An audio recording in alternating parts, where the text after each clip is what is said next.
Prime Asia TV ਦੇਖਣ ਵਾਲੇ ਸਾਡੇ ਸਾਰੇ ਹੀ ਪਰਿਵਾਰਕ ਮੈਂਬਰਾਂ ਨੂੰ ਪਿਆਰ ਭਰੀ ਤਨਗੀ ਸਤਿ ਸ਼੍ਰੀ ਅਕਾਲ ਜੀ। ਮੈਂ ਹਾਂ ਸਵਰਨ ਸਿੰਘ ਟਹਿਣਾ ਤੇ ਹਰ ਰੋਜ਼ ਦੀ ਤਰ੍ਹਾਂ ਹੀ ਪ੍ਰੋਗਰਾਮ ਖਬਰ ਦੀ ਖਬਰ ਇੱਕ ਵਾਰ ਫਿਰ ਲੈ ਕੇ ਹਾਜ਼ਰ ਹਾਂ। ਪਹਿਲੀ ਵੱਡੀ ਖਬਰ ਦੇ ਵੱਲ ਜਾਣ ਤੋਂ ਪਹਿਲਾਂ ਪੰਜਾਬ ਦੇ ਮੌਸਮ ਦੀ ਹਾਲਬੈਨੀ। ਲੰਘੇ ਕੱਲ੍ਹ ਪੰਜਾਬ ਦੇ ਵਿੱਚ ਕਿਤੇ ਵੀ ਕਣੀਆਂ, ਕਿਤੇ ਝੱਖੜ ਝੁੱਲਾ, ਕਿਤੇ ਬਦਲਵਾਈ, ਕਿਤੇ ਮੀਂਹ, ਕਿਤੇ ਹਨੇਰੀ ਬਿਲਕੁਲ ਵੀ ਨਹੀਂ ਸੀ। ਪੰਜਾਬ ਦੇ ਵਿੱਚ ਪਿਛਲੇ 3-4 ਦਿਨਾਂ ਦੇ ਵਿੱਚ ਤਪਸ਼ ਥੋੜ੍ਹੀ ਜਿਹੀ ਵਧੀ ਹੈ, ਥੋੜ੍ਹੀ ਜਿਹੀ, क्योंकि पंजाब दे विच 35 तो लैके 36 डिग्री तक बठिंडा खेत्र दे वाले तपश नोट की गई है, यानी कि तापमान दिन दे वेले नोट किया गया। रातां पंजाब दे विच ठंडियां ते आउंदे 48 घंटे दे विच पंजाब दे विच किते भी मींह कणी दी संभावना नहीं है। मौसम स्थिर रहना अंदाज़ा मौसम विभाग ने यह पेश किया। जिहड़ी पहली वड्डी खबर है वो श्रोमणी गुरुद्वारा प्रबंधक कमेटी दे लगातार चौथी वार प्रधान बनने वाले एडवोकेट हरजिंदर सिंह धामी नाल संबंधित है।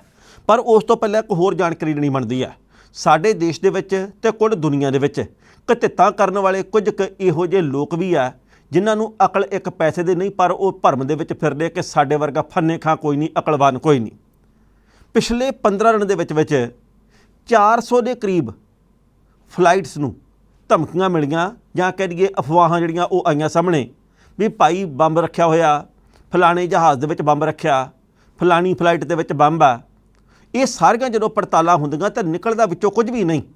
ਪਰ ਜਿਹੜੇ ਲੋਕ ਅਫਵਾਹ ਫੈਲਾਉਂਦੇ ਆ ਉਹਦੇ ਕਰਕੇ ਇਹਨਾਂ ਏਅਰਲਾਈਨ ਕੰਪਨੀਆਂ ਨੂੰ ਕਰੋੜਾਂ ਰੁਪਏ ਦਾ ਇੱਕ ਵਾਰ ਦਾ ਝਟਕਾ ਲੱਗਦਾ। ਜੇ ਮੰਨ ਲਓ ਕਿਸੇ ਨੇ ਅਫਵਾਹ ਉਡਾਤੀ ਕਿ ਭਾਈ ਫਲਾਣੇ ਜਹਾਜ਼ ਦੇ ਵਿੱਚ ਬੰਬ ਆ ਤੇ ਉਸ ਤੋਂ ਬਾਅਦ ਉਹਦੀ ਐਮਰਜੈਂਸੀ ਲੈਂਡਿੰਗ ਹੋਊਗੀ, ਉਹ ਦੁਨੀਆ ਦੇ ਕਿਸੇ ਵੀ ਹਿੱਸੇ ਦੇ ਵਿੱਚ ਉੜਦਾ ਹੋਵੇ, ਉਹ ਜਿਹੜੇ ਮੁਸਾਫਰ ਆ ਉਹਨਾਂ ਦੀਆਂ ਟਿਕਟਾਂ ਜਿਹੜੀਆਂ ਉਹ ਦੁਬਾਰਾ ਤਿਆਰ ਕਰਕੇ ਦੇਣੀਆਂ ਪੈਣੀਆਂ, ਉਹਨਾਂ ਦੇ ਹੋਟਲਾਂ ਦਾ ਖਰਚਾ, ਖਾਣ ਪੀਣ ਦਾ ਖਰਚਾ, ਜਹਾਜ਼ ਦਾ ਤੇਲ ਆ ਜਿਹੜੇ ਉਹਨੂੰ ਏਅਰਪੋਰਟ 'ਤੇ ਉਤਾਰਨਾ ਉੱਥੋਂ ਦਾ ਬਹੁਤ ਵੱਡਾ ਕਿਰਾਇਆ ਹੁੰਦਾ, ਉਹਦੇ ਕਰੂ ਮੈਂਬਰ ਆ ਜਿਹੜੇ ਉਹਦਾ ਖਰਚਾ, ਸੋ ਬਹੁਤ ਕੁਝ ਪ੍ਰਭਾਵਿਤ ਹੁੰਦਾ।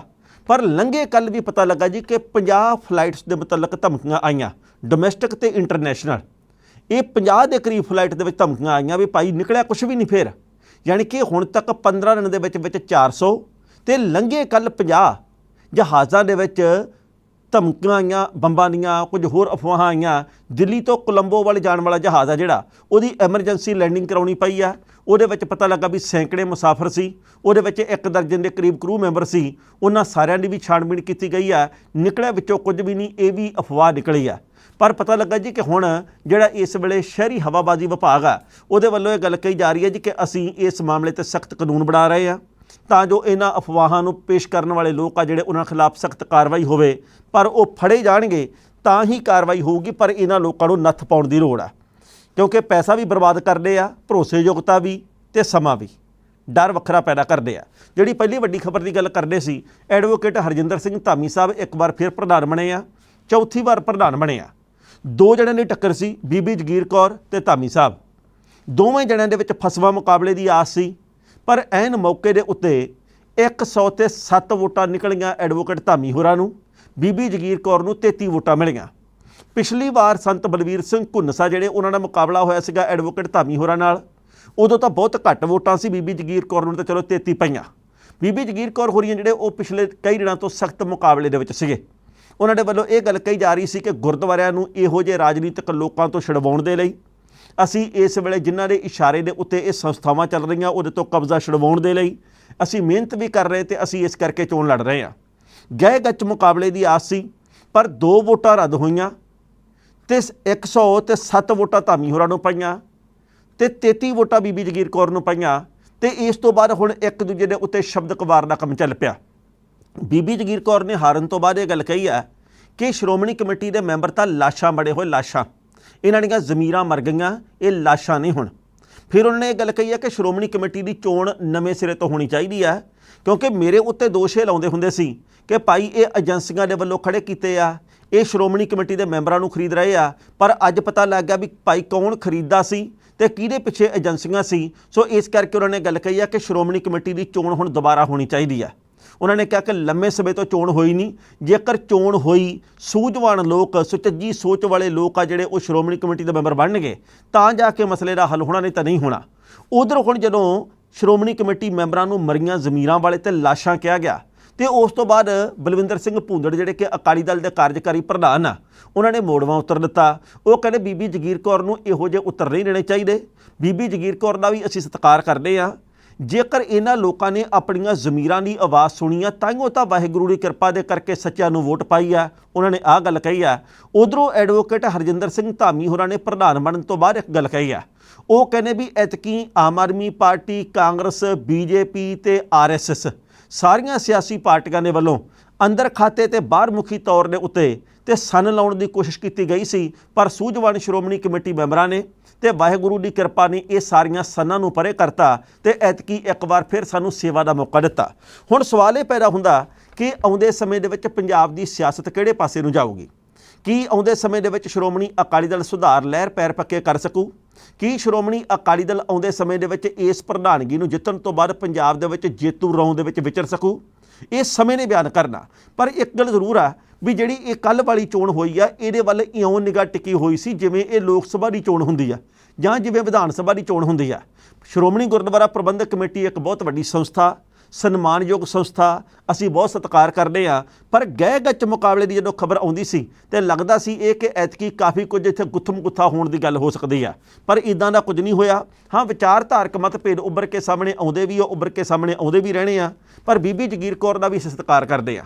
ਬੀਬੀ ਜਗੀਰ ਕੌਰ ਨੇ ਮੁਕਾਬਲੇ ਦੇ ਵਿੱਚ ਹਿੱਸਾ ਤਾਂ ਲਿਆ, ਬੀਬੀ ਜਗੀਰ ਕੌਰ ਨੇ ਟੱਕਰ ਤਾਂ ਦਿੱਤੀ, ਨਹੀਂ ਤਾਂ ਹੋਰ ਕਿਸੇ ਬੰਦੇ ਦੇ ਕੋਲੋਂ ਤਾਂ ਅਸੀਂ ਟੱਕਰ ਦੀ ਆਸ ਵੀ ਨਹੀਂ ਰੱਖਦੇ ਸੀ।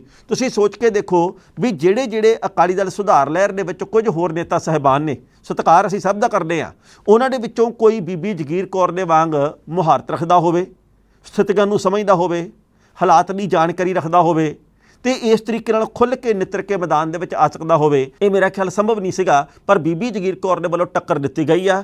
ਹਾਂ, ਐਡਵੋਕੇਟ ਹਰਜਿੰਦਰ ਸਿੰਘ ਧਾਮੀ ਸਾਹਿਬ ਜਿੱਤੇ ਆ, ਉਹ ਸੂਝਵਾਨ ਬੰਦੇ, ਉਹ ਚੌਥੀ ਵਾਰ ਲਗਾਤਾਰ ਪ੍ਰਧਾਨਗੀ ਜਿੱਤੇ ਆ ਲਗਾਤਾਰ, ਤੇ 4 ਵਾਰੀ ਬੀਬੀ ਜਗੀਰ ਕੌਰ ਨੇ ਮੁਕਾਬਲਾ ਕੀਤਾ ਤੇ 4 ਵਾਰੀ ਐਡਵੋਕੇਟ ਧਾਮੀ ਹੋਰਾਂ ਨੇ ਮੁਕਾਬਲਾ ਕੀਤਾ ਸ਼੍ਰੋਮਣੀ ਕਮੇਟੀ ਦੀ ਚੋਣ ਦੇ ਲਈ। ਹੁਣ ਅਗਲਾ ਸਵਾਲ ਇਹ ਪੈਦਾ ਹੁੰਦਾ ਜਿਹੜਾ ਕਿ ਇਸ ਵਿਸ਼ੇ ਤੋਂ ਵੱਖਰਾ, ਸ਼੍ਰੋਮਣੀ ਅਕਾਲੀ ਦਲ ਨੇ ਐਤਕੀ ਚੋਣ ਲੜਨ ਤੋਂ ਇਨਕਾਰ ਕਰਤਾ, ਪਰ ਸ਼੍ਰੋਮਣੀ ਅਕਾਲੀ ਦਲ ਦੇ ਵੋਟਰ ਕਿਹੜੇ ਪਾਸੇ ਜਾਣ? ਜਿਨ੍ਹਾਂ ਨੇ ਨਾ ਕਦੇ ਆਮ ਆਦਮੀ ਪਾਰਟੀ ਨੂੰ ਵੋਟ ਪਾਈ ਆ, ਨਾ ਉਹਨਾਂ ਨੇ ਜ਼ਿੰਦਗੀ ਦੇ ਵਿੱਚ ਕਦੇ ਕਾਂਗਰਸ ਨੂੰ ਵੋਟ ਪਾਈ ਆ, ਉਹ ਹੁਣ ਕਿਹੜੇ ਪਾਸੇ ਜਾਣ? ਮੇਰੀ ਬਹੁਤ ਸਾਰੇ ਪਿੰਡਾਂ ਦੇ ਵਿੱਚ ਸਰਪੰਚਾਂ ਨਾਲ ਗੱਲਬਾਤ ਹੋਈ। ਉਹ ਕਹਿੰਦਾ ਬਾਈ ਜੀ ਸਾਡੇ ਪਿੰਡ ਦੇ ਵਿੱਚ, ਕਿਉਂਕਿ ਮੇਰੀ ਇੱਕ ਜਗਰਾਓਂ ਵੱਲ ਪਿੰਡ ਦੇ ਸਰਪੰਚ ਨਾਲ ਗੱਲ ਹੋਈ, ਇੱਕ ਫਰੀਦਕੋਟ ਦੇ ਸਾਡੇ ਪਿੰਡਾਂ ਦੇ ਲਾਗੇ ਇੱਕ ਪਿੰਡ ਆ ਜੀ, ਉੱਥੇ ਸਰਪੰਚ ਸਾਹਿਬ ਨਾਲ ਗੱਲ ਹੋਈ, 2-3 ਹੋਰ ਥਾਵਾਂ 'ਤੇ ਹੋਈ ਆ। ਉਹ ਕਹਿੰਦਾ ਵੀ ਸਾਡੇ ਪਿੰਡਾਂ ਦੇ ਵਿੱਚ ਕਈ ਐਸੇ ਪਰਿਵਾਰ ਆ ਜਿਹੜੇ ਕੱਟੜ ਅਕਾਲੀ ਆ, ਜਿਨ੍ਹਾਂ ਨੇ ਕਦੇ, ਜੇਕਰ ਤੁਸੀਂ ਕਹਿ ਲਓ ਜੀ ਲੱਖ ਰੁਪਈਆ ਲੈ ਲਓ ਤਾਂ ਵੀ ਨਹੀਂ ਵੋਟ ਪਾਉਣੀ ਕਿਸੇ ਹੋਰ ਨੂੰ, ਉਹ ਅਕਾਲੀ ਦਲ ਨੂੰ ਵੋਟ ਹੀ ਪਾਉਣਗੇ। ਉਹਨਾਂ ਲਈ ਵੋਟ ਦਾ ਮਤਲਬ ਤੱਕੜੀ ਆ, ਤੱਕੜੀ ਵੇਖ ਕੇ ਉਹਨਾਂ ਨੂੰ ਅਕਾਲੀ ਦਲ ਚੇਤੇ ਆਉਂਦਾ, ਭਾਵੇਂ ਉਹ ਤੱਕੜੀ ਘਰੇ ਕਿਉਂ ਨਾ ਪਈ ਹੋਵੇ। ਪਰ ਉਹ ਕਹਿੰਦਾ ਜੀ ਕਿ ਐਤਕੀ ਉਹ ਦਚਿੱਤੀ ਦੇ ਵਿੱਚ ਆ ਵੀ ਯਾਰ ਅਸੀਂ ਕਿਹਨੂੰ ਵੋਟ ਪਾਈਏ। ਪਰ ਉਹ ਕਹਿੰਦਾ ਵੀ ਐਤਕੀ ਜਦੋਂ ਹੁਣ 4 ਸੀਟਾਂ ਦੇ ਉੱਤੇ ਚੋਣ ਲੜਨ ਦਾ ਐਲਾਨ ਨਹੀਂ ਕੀਤਾ, ਸ਼੍ਰੋਮਣੀ ਅਕਾਲੀ ਦਲ ਨੇ ਪੈਰ ਪਿੱਛੇ ਨੂੰ ਖਿੱਚ ਲਏ ਆ। ਉਹ ਕਹਿੰਦਾ ਵੀ ਇਹ ਸੋਚੀ ਜਾਂਦੇ ਵੀ ਭਾਈ ਭਵਿੱਖ ਦੇ ਵਿੱਚ ਕੀ ਕਰਾਂਗੇ। ਗਿੱਦੜਬਾਹਾ ਦੇ ਜਿਹੜੇ ਵੋਟਰ ਨੇ, ਜਿਹੜੇ ਬਰਨਾਲਾ ਖੇਤਰ ਦੇ ਵੋਟਰ ਨੇ, ਜਿਹੜੇ ਚੱਬੇਵਾਲ ਖੇਤਰ ਦੇ ਵੋਟਰ ਨੇ, ਡੇਰਾ ਬਾਬਾ ਨਾਨਕ ਖੇਤਰ ਦੇ ਵੋਟਰ ਨੇ, ਹੈ ਤਾਂ ਚਲੋ ਮਾਹੌਲ ਇਹਨਾਂ ਦੇ ਨਾਲ ਹੀ ਸੰਬੰਧਿਤ, ਪਰ ਇੱਥੇ ਵੀ ਕੱਟੜ ਕਈ ਹੋਣਗੇ। ਉਹਨਾਂ ਨੂੰ ਇਸ ਗੱਲ ਦਾ ਇਸ ਵੇਲੇ ਫਿਕਰ ਆ ਕਿ ਅਸੀਂ ਯਾਰ ਜਾਈਏ ਕਿਹੜੇ ਪਾਸੇ, ਕੀ ਹੁਣ ਅਸੀਂ ਕਾਂਗਰਸ ਨੂੰ ਵੋਟਾਂ ਪਾ ਦਈਏ, ਕੀ ਅਸੀਂ ਬੀਜੇਪੀ ਨੂੰ ਵੋਟਾਂ ਪਾ ਦਈਏ, ਕੀ ਸਾਨੂੰ ਮੌਕੇ ਦੇ ਉੱਤੇ ਕੋਈ ਇਸ਼ਾਰਾ ਕੀਤਾ ਜਾਊਗਾ ਜਿਵੇਂ ਕਿ ਆਮ ਤੌਰ 'ਤੇ ਡੇਰਾ ਮੁਖੀ ਕਰਦਾ ਹੁੰਦਾ ਵੀ ਭਾਈ ਰਾਤੋਂ ਰਾਤ ਇਉਂ ਨਹੀਂ ਇਉਂ ਫੈਸਲਾ ਕਰ ਲਓ। ਸੋ ਇਹ ਹੈ ਜੀ ਕਿ ਐਤਕੀ ਅਕਾਲੀ ਦਲ ਦੇ ਵੱਲੋਂ ਜਿਹੜੀ ਚੋਣ ਨਹੀਂ ਲੜੀ ਜਾ ਰਹੀ, ਉਹਦੇ ਵੱਖੋ ਵੱਖਰੇ ਕਾਰਨ ਹੈਗੇ ਤੇ ਹੋ ਵੀ ਸਕਦੇ ਜਿਹੜੇ ਬਾਰੇ ਨਾ ਜਾਣਕਾਰੀ ਖੁੱਲ੍ਹ ਕੇ ਸਾਹਮਣੇ ਆਈ ਹੋਵੇ। ਪਰ ਸਧਾਰਨ ਵੋਟਰ ਦੇ ਮਨ ਦੇ ਵਿੱਚ ਕਈ ਤਰ੍ਹਾਂ ਦੇ ਸਵਾਲ ਆ। ਸਧਾਰਨ ਵੋਟਰ ਇਸ ਵੇਲੇ ਕਈ ਤਰ੍ਹਾਂ ਦੀ ਸ਼ਸ਼ੋਪੰਜ ਦੇ ਵਿੱਚ ਆ ਕਿ ਅਸੀਂ ਜਾਈਏ ਤਾਂ ਫਿਰ ਕਿਹੜੇ ਪਾਸੇ ਜਾਈਏ। ਮੇਰੀ ਗਿੱਦੜਬਾਹਾ ਦੇ ਲਾਗੇ ਇੱਕ ਪਿੰਡ ਆ, ਉੱਥੋਂ ਦੇ 2-3 ਵੋਟਰਾਂ ਨਾਲ ਗੱਲ ਹੋਈ ਲੰਘੇ ਕੱਲ੍ਹ ਹੀ। ਉਹ ਕਹਿੰਦੇ ਬਾਈ ਜੀ ਅਸੀਂ ਪਿਛਲੀ ਵਾਰ ਵੋਟਾਂ ਆਮ ਆਦਮੀ ਪਾਰਟੀ ਨੂੰ ਪਾਈਆਂ ਸੀ 2022 ਦੇ ਵਿੱਚ, ਪਰ ਉਸ ਤੋਂ ਪਹਿਲਾਂ ਅਸੀਂ ਜ਼ਿੰਦਗੀ ਦੇ ਵਿੱਚ ਕਦੇ ਵੀ ਕਿਸੇ ਵੀ ਹੋਰ ਪਾਰਟੀ ਨੂੰ ਵੋਟਾਂ ਨਹੀਂ ਪਾਈਆਂ। ਮੇਰੇ ਬਾਪ ਨੇ ਵੀ ਨਹੀਂ ਪਾਈਆਂ, ਮੈਂ ਵੀ ਨਹੀਂ ਕਦੇ ਵੋਟ ਪਾਈ, ਸਾਡੇ ਪੂਰੇ ਟੱਬਰ ਨੇ ਕਦੇ ਵੋਟ ਆ ਜਿਹੜੀ ਉਹ ਕਿਸੇ ਹੋਰ ਪਾਰਟੀ ਨੂੰ ਪਾਈ ਨਹੀਂ। ਐਤਕੀ ਅਸੀਂ ਕੀ ਕਰੀਏ? ਅਕਾਲੀ ਦਲ ਦਾ ਬੰਦਾ ਆਮ ਆਦਮੀ ਪਾਰਟੀ 'ਚ ਆ ਗਿਆ, ਹੁਣ ਅਸੀਂ ਆਮ ਆਦਮੀ ਪਾਰਟੀ ਨੂੰ ਦੁਬਾਰਾ ਵੋਟਾਂ ਪਾਈਏ ਜਾਂ ਅਸੀਂ ਅਕਾਲੀ ਦਲ ਨੂੰ ਵੋਟਾਂ ਪਾਈਏ? ਅਕਾਲੀ ਦਲ ਮੈਦਾਨ ਦੇ ਵਿੱਚ ਹੈ ਨਹੀਂ, ਅਕਾਲੀ ਦਲ ਦਾ ਇਸ਼ਾਰਾ ਕੋਈ ਨਹੀਂ, ਇਸ ਕਰਕੇ ਉਹ ਸ਼ਸ਼ੋਪੰਜ ਦੇ ਵਿੱਚ ਆ, ਉਹ ਦੁਚਿੱਤੀ ਦੇ ਵਿੱਚ ਆ। ਸਾਨੂੰ ਕਰਨਾ ਕੀ ਚਾਹੀਦਾ? ਵੇਨੇ ਕੀ ਬਣਦਾ? ਵੈਸੇ 30 ਤਰੀਕ ਨੂੰ ਯਾਨੀ ਕਿ ਭਲਕ ਨੂੰ ਕਾਗਜ਼ ਵਾਪਸ ਲੈਣ ਦੀ ਤਰੀਕ ਆ। 20 ਦੇ ਕਰੀਬ ਉਮੀਦਵਾਰ ਗਿੱਦੜਬਾਹਾ ਖੇਤਰ ਦੇ ਵਿੱਚ ਆ। ਕੁੱਲ 4 ਸੀਟਾਂ ਦੇ ਉੱਤੇ 60 ਉਮੀਦਵਾਰ ਮੈਦਾਨ ਦੇ ਵਿੱਚ ਆ। ਮੁਕਾਬਲਾ ਗਹਿ ਗੱਚ ਆ। ਪਹਿਲੇ ਨੰਬਰ ਦੇ ਉੱਤੇ ਮੁਕਾਬਲਾ ਗਿੱਦੜਬਾਹਾ ਦੇ ਵਿੱਚ ਆ, ਦੂਜੇ ਨੰਬਰ ਦੇ ਉੱਤੇ ਮੁਕਾਬਲਾ ਜਿਹੜਾ ਬਰਨਾਲਾ ਦੇ ਵਿੱਚ ਆ, ਤੇ ਤੀਜੇ ਚੌਥੇ ਨੰਬਰ ਦੇ ਉੱਤੇ ਬਾਕੀ 2 ਸੀਟਾਂ ਦੇ ਵਿੱਚ ਆ। ਸੋ ਵੇਨੇ ਪਾਈ ਕੀ ਬਣਦਾ। ਪਰ ਸਾਰੀਆਂ ਸਿਆਸੀ ਪਾਰਟੀਆਂ ਦੇ ਵੱਲੋਂ ਪੂਰਾ ਟਿੱਲ ਲਾਇਆ ਗਿਆ। ਉਹਨਾਂ ਦੇ ਵੱਲੋਂ ਪੂਰੇ ਜ਼ੋਰ ਅਜ਼ਮਾਈ ਕੀਤੀ ਜਾ ਰਹੀ ਆ। ਹਰ ਰੋਜ਼ ਕਈ ਪਿੰਡਾਂ ਦੇ ਵਿੱਚ ਕਈ ਦਰਜਨ ਪਿੰਡਾਂ ਦੇ ਵਿੱਚ ਭਲਵਾਨੀ ਗੇੜੇ ਕੱਢੇ ਜਾ ਰਹੇ ਆ। ਅਸੀਂ ਚੰਗੇ ਹਾਂ, ਸਾਨੂੰ ਵੋਟ ਪਾਓ, ਸਾਨੂੰ ਵੋਟ ਪਾਓ, ਸਾਨੂੰ ਵੋਟ ਪਾਓ, ਸਾਨੂੰ ਵੋਟ ਪਾਓ, ਉਹੀ ਗੱਲਾਂ ਕੀਤੀਆਂ ਜਾਂਦੀਆਂ। ਵੇਨੇ ਭਾਈ ਕਿਹੜੀਆਂ ਗੱਲਾਂ ਤੋਂ ਵੋਟਰ ਪ੍ਰਭਾਵਿਤ ਹੁੰਦਾ ਤੇ ਕਿਹੜੀਆਂ ਗੱਲਾਂ ਨੂੰ ਨਕਾਰ ਦਿੰਦੇ ਆ। 23 ਤਰੀਕ ਨੂੰ ਨਤੀਜੇ ਆਉਣੇ, 23 ਨਵੰਬਰ ਨੂੰ, 13 ਨਵੰਬਰ ਨੂੰ ਵੋਟਾਂ ਪੈਣੀਆਂ, ਸਭ ਕੁਝ ਸਭ ਦੇ ਸਾਹਮਣੇ ਆ ਜਾਣਾ। ਲੰਘੇ ਕੱਲ ਰਾਜਾ ਵੜਿੰਗ ਜਿਹੜੇ ਕਿ ਪੰਜਾਬ ਪ੍ਰਦੇਸ਼ ਕਾਂਗਰਸ ਕਮੇਟੀ ਦੇ ਪ੍ਰਧਾਨ ਵੀ ਆ, ਲੁਧਿਆਣਾ ਤੋਂ ਸੰਸਦ ਮੈਂਬਰ ਵੀ ਆ, ਜਿਨ੍ਹਾਂ ਦੀ ਧਰਮ ਪਤਨੀ ਅੰਮ੍ਰਿਤਾ ਵੜਿੰਗ ਦੇ ਵੱਲੋਂ ਗਿੱਦੜਬਾਹਾ ਤੋਂ ਜ਼ਮੀਨੀ ਚੋਣ ਲੜੀ ਜਾ ਰਹੀ ਆ, ਉਹਨਾਂ ਦੇ ਵੱਲੋਂ ਮਾਫੀ ਮੰਗ ਲਈ ਗਈ ਆ। ਉਹਨਾਂ ਨੇ ਮਾਫੀ ਮੰਗੀ ਆ ਅਕਾਲ ਤਖਤ ਸਾਹਿਬ ਤੋਂ, ਉਹਨਾਂ ਨੇ ਮਾਫੀ ਮੰਗੀ ਆ ਲਿਖਤੀ ਤੌਰ ਦੇ ਉੱਤੇ, ਵੈਸੇ ਜ਼ੁਬਾਨੀ ਤੌਰ ਤੇ ਵੀ ਮੰਗੀ ਸੀ, ਪਰ ਹੁਣ ਉਹਨਾਂ ਨੇ ਲਿਖਤੀ ਤੌਰ ਦੇ ਉੱਤੇ ਚਿੱਠੀ ਆ ਜਿਹੜੀ ਉਹ ਅਕਾਲ ਤਖਤ ਸਾਹਿਬ ਦੇ ਜਥੇਦਾਰ ਨੂੰ ਵੀ ਭੇਜੀ ਆ। ਪਿਛਲੇ ਦਿਨੀ ਉਹਨਾਂ ਨੇ ਇੱਕ ਇੰਟਰਵਿਊ ਸੀ ਮੇਰਾ ਖਿਆਲ, ਉਹਦੇ ਵਿੱਚ ਇਹ ਗੱਲ ਕਹੀ ਸੀ ਕਿ ਭਾਈ ਇਸ ਵੇਲੇ ਸਕ੍ਰਿਪਟਡ ਕੰਮ ਚੱਲ ਰਿਹਾ, ਜੋ ਅਕਾਲੀ ਦਲ ਦੇ ਵੱਲੋਂ ਲਿਖ ਕੇ ਦਿੱਤਾ ਜਾਂਦਾ ਸਕ੍ਰਿਪਟ ਉਹੀ ਜਥੇਦਾਰ ਸਾਹਿਬ ਦੇ ਵੱਲੋਂ ਪੜ੍ਹ ਕੇ ਸੁਣਾ ਦਿੱਤੀ ਜਾਂਦੀ। ਸ਼ਾਇਦ ਉਹਨਾਂ ਨੇ ਇਹੋ ਜਿਹੇ ਕੋਈ ਸ਼ਬਦ ਵਰਤੇ ਸੀ।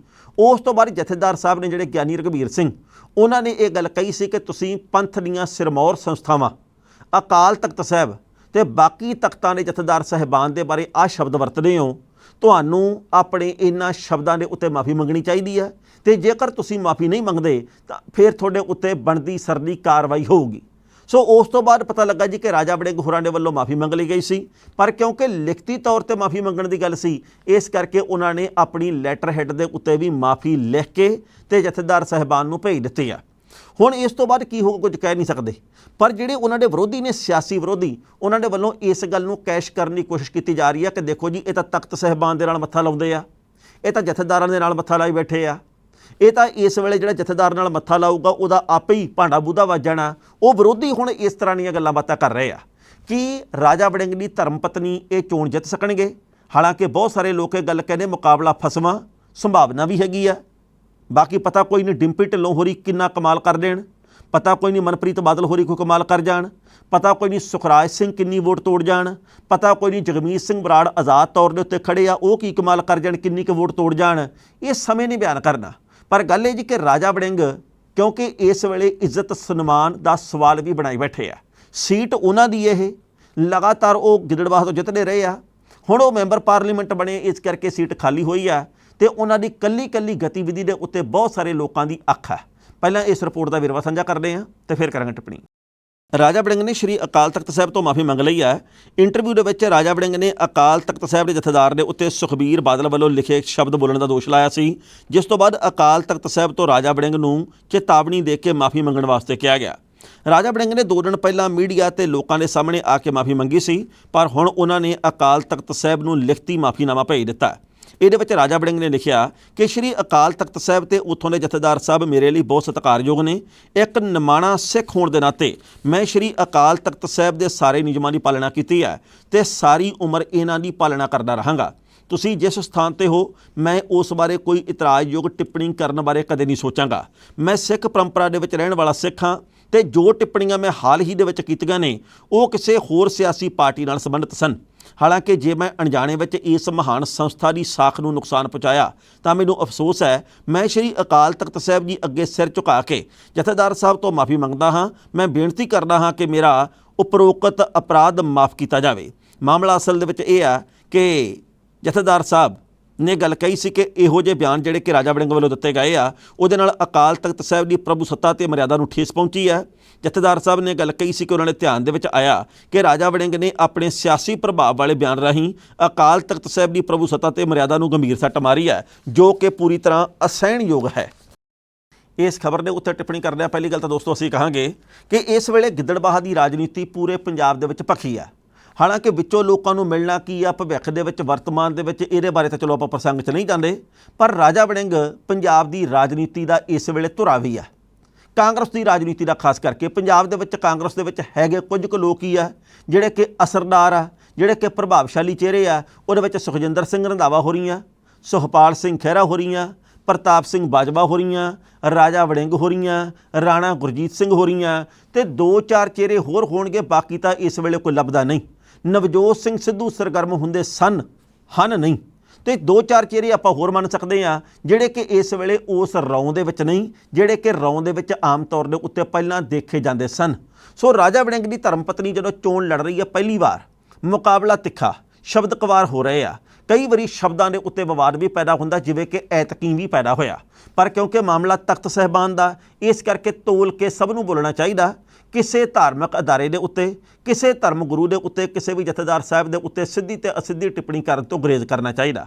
ਪਰ ਹੁਣ ਲੋਕ ਇਹ ਸਵਾਲ ਕਰਦੇ ਆ ਕਿ ਜਗਮੀਤ ਬਰਾੜ ਹੋਰੀ ਇੰਨੇ ਲੰਮੇ ਸਮੇਂ ਬਾਅਦ ਸਰਗਰਮ ਕਿਵੇਂ ਹੋਏ ਆ? ਇਹ ਕਿਹੜੇ ਕਾਰਨ ਆ ਜਿਹਦੇ ਕਰਕੇ ਉਹਨਾਂ ਨੇ ਗਿੱਦੜਬਾਹਾ ਤੋਂ ਨਾਮਜ਼ਦਗੀ ਕਾਗਜ਼ ਦਾਖਲ ਕਰਤੇ ਆਜ਼ਾਦ ਤੌਰ ਦੇ ਉੱਤੇ? ਜਗਮੀਤ ਬਰਾੜ ਹੋਰਾਂ ਨੇ ਹੁਣ ਤੱਕ ਕਈ ਚੈਨਲਾਂ ਨੂੰ ਇੰਟਰਵਿਊ ਵੀ ਦਿੱਤੀਆਂ।